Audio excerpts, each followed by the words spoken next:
नमस्कार, मैं Vishnu Shankar TV9 Bharatvarsh digital के मंच से। भारत में महिलाओं के खिलाफ संगीन अपराध लगातार बढ़ रहे हैं। NCRB यानी नेशनल क्राइम रिकॉर्ड्स ब्यूरो की लेटेस्ट रिपोर्ट में यह ट्रेंड और मुखर होकर सामने आया है।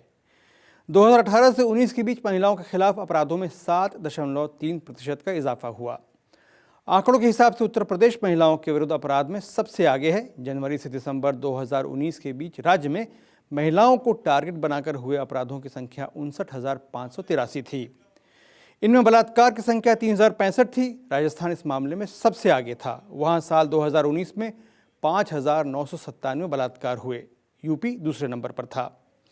साल 2018 में भी यही हाल था। तब महिलाओं के खिलाफ उत्तर प्रदेश में 59,445 अपराध हुए।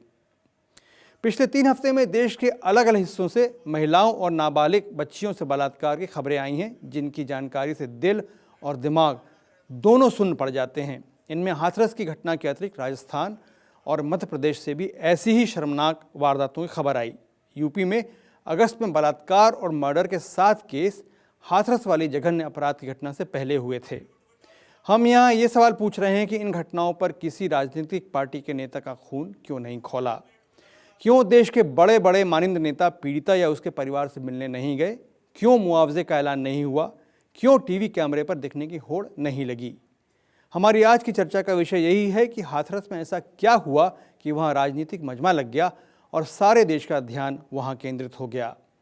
इस सवाल के जवाब के 2 हिस्से हैं। पहला, इस मामले में पुलिस की भूमिका, खासकर पीड़िता के मौत के बाद। वास्तव में पुलिस ने हाथरस मामले में रात में ही पीड़िता का अंतिम संस्कार कर एक बहुत बड़े विवाद को जन्म दे दिया और अपने आचरण को शक के घेरे में ला खड़ा किया। मीडिया में भी यह मामला खूब उछला और राजनीतिक पार्टियों को भी इसे विरोध का मुद्दा बनाने में मदद मिली। हमारे सवाल के जवाब का दूसरा हिस्सा पहले से भी ज्यादा महत्वपूर्ण है।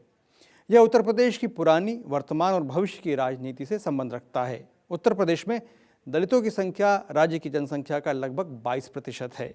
ये पासी, सोनकर, कोयरी, धोबी, जाटव और वाल्मीकि उपजातियों में बटे हुए हैं। जाटव और वाल्मीकि जन पश्चिमी उत्तर प्रदेश यानी अमरोहा, मुरादाबाद, अलीगढ़, हाथरस, गाजियाबाद, बागपत, मेरठ, मुजफ्फरनगर और सहारनपुर में अच्छी संख्या में हैं। अवध और मध्य यूपी में पासी और सोनकर और कोयरी जन पूर्वी उत्तर प्रदेश में अच्छी तादाद में हैं। हालांकि जाटव हमेशा से मायावती की BSP से जुड़े रहे हैं, लेकिन वाल्मीकि जन 2014 से बीजेपी का साथ दे रहे हैं।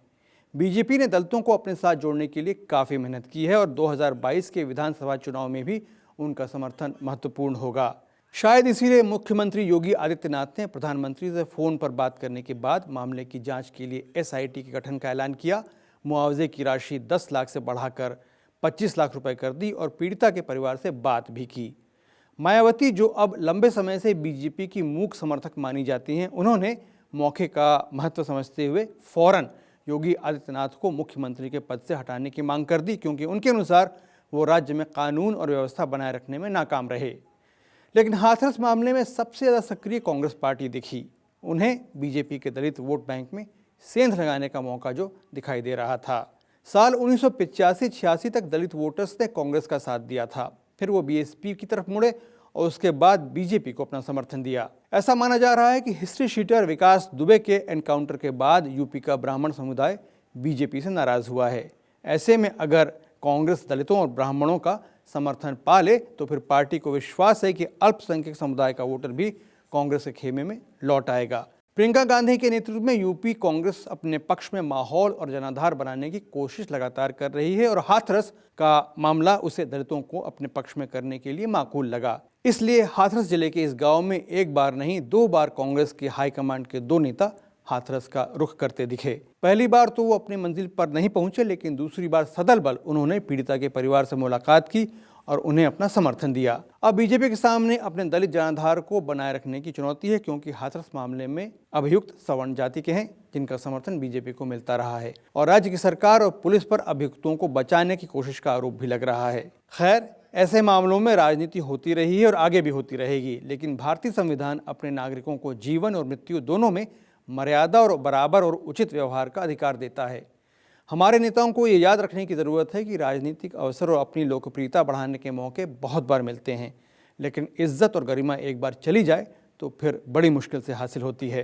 सोच समझकर में हमारी कोशिश रहती है कि हम ऐसे विषय उठाएं जो विचार योग्य हों और आपको फूड फॉर थॉट दे सकें। इस उम्मीद के साथ कि आप आगे भी हमारे साथ बने रहेंगे। आज हमारे साथ जुड़ने के लिए आपको धन्यवाद।